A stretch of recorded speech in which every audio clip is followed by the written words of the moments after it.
हम अपनी बात को कम से कम समाज के बीच में तो रखें, सच तो बताएं, फैक्ट तो बताएं। हम झूठ बोल रहे हैं कि साहब ये आजादी मिल गई, आजादी मिल गई, अहिंसा से मिल गई, बिना खड़क बिना ताल मिल गई, गाने बना दिए गए। तो 26,000 फौजी इंडियन नेशनल आर्मी का, आजाद हिंद फौज का 26,000 फौजी जो मरा, वो कहां मरा? अपने आप सुसाइड किया था क्या उन्होंने?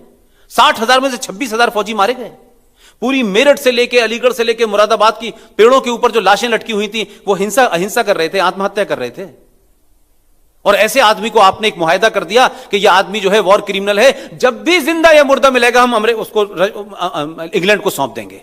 ये अभी तक आपके 6 महीने तक आपके डॉक्यूमेंट में लिखा हुआ था। हमने प्रधानमंत्री से कहा कि जब आपने सुभाष चंद्र बोस को यह एक्सेप्ट कर लिया कि ही वॉज ए हीरो, आपने जब उन्होंने मोयान जो नॉर्थ ईस्ट में एक जगह है जहां खड़े होकर उन्होंने अपने कमांडर शौकत को यह कहा कि शौकत मलिक आप जाइए झंडा लेकर के।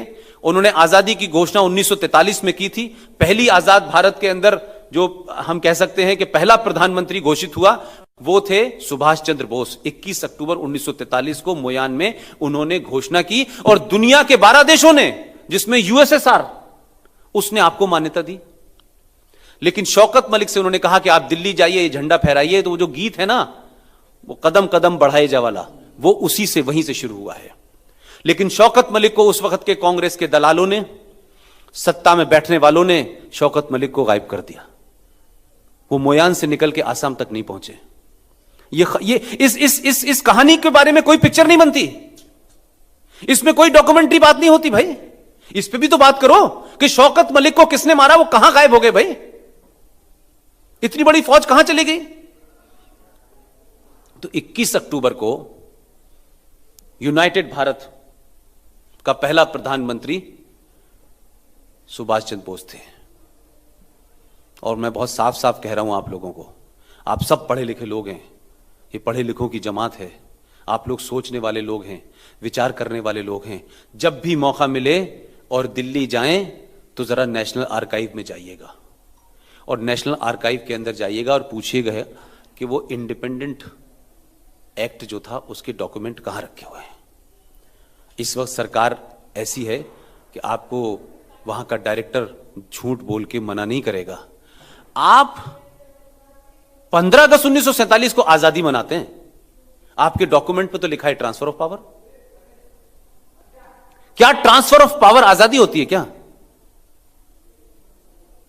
तो आप इतने बड़े बड़े झूठ आपने बोल रखे हैं, इतनी सच्चाइयों पर धूल डाल रखी है, और जो कहता है उसे कहते हैं ओ ये राइट विंगर लोग हैं, ओ ये आरएसएस के लोग हैं, ये गलत फैलाते हैं, ये झूठ फैलाते हैं।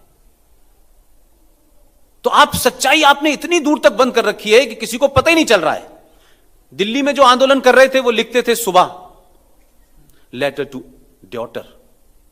सुबह नाश्ते में अंग्रेज पूछता था कौन सा अखबार लेंगे आप, नाश्ते में क्या खाएंगे सर आप? वो नजरबंद थे, वो स्वतंत्रता सेनानी थे भाई। वो लेटर टू डॉटर लिख रहे थे, सुबह एक, दोपहर में एक, रात में एक। और एक स्वतंत्रता सेनानी वहां बैठा था अंडमान निकोबार में, साल में एक चिट्ठी। तो वो तो गद्दार हो गया और ये वफादार हो गए। ये प्रधानमंत्री हो गए, वो समाप्त हो गया। आप कितना छुपाएंगे भाई इस देश से? आप किसी को टैग कर देंगे ये आरएसएस का है, ये बीजेपी का है, ये राइटिस्ट है, इससे बात नहीं बनने वाली है। अगर राइटिस्ट हैं तो हैं, क्या प्रॉब्लम है? कम से कम राइटिस्ट तो है, आतंकवादी तो नहीं है हम जैसे मोहम्मद के सदस्य तो नहीं है भाई, हम आईएसआई के सदस्य तो नहीं है भाई, हम इस देश को तो नहीं तोड़ रहे। तो सवाल यह है कि हमको आप गाली देते देते बैक टू द वॉल करेंगे आप। तो अब लोगों ने बैक टू द वॉल होना छोड़ दिया है।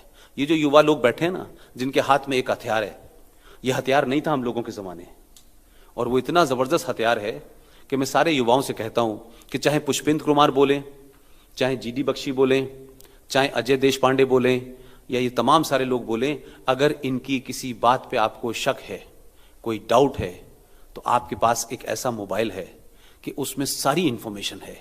मैं सच बोलता हूं, मैं झूठ बोलता हूं, मैं गलत बोलता हूं, मैं अच्छा बोलता हूं, सब मिल जाएगा। और जब मिल जाए तो पूरी ताकत के साथ इनके साथ खड़े होइए। कोई कंफ्यूजन की जरूरत नहीं है कि कोई बताएगा आपको। जो बताने वाले थे उन्होंने 70 साल में इस देश के बारे में ऐसी ऐसी बातें बताई हैं जिसका कहीं वजूद ही नहीं मिल रहा हमको समझ ही नहीं आ रहा हो क्या रहा है इस देश में। इसलिए यह देश बहुत रिच था भाई, लेकिन इसको खोखला किया गया डेलिबरेटली। ऐसे हालात पैदा किए गए इस देश के अंदर कि लोगों को सच न पता चले।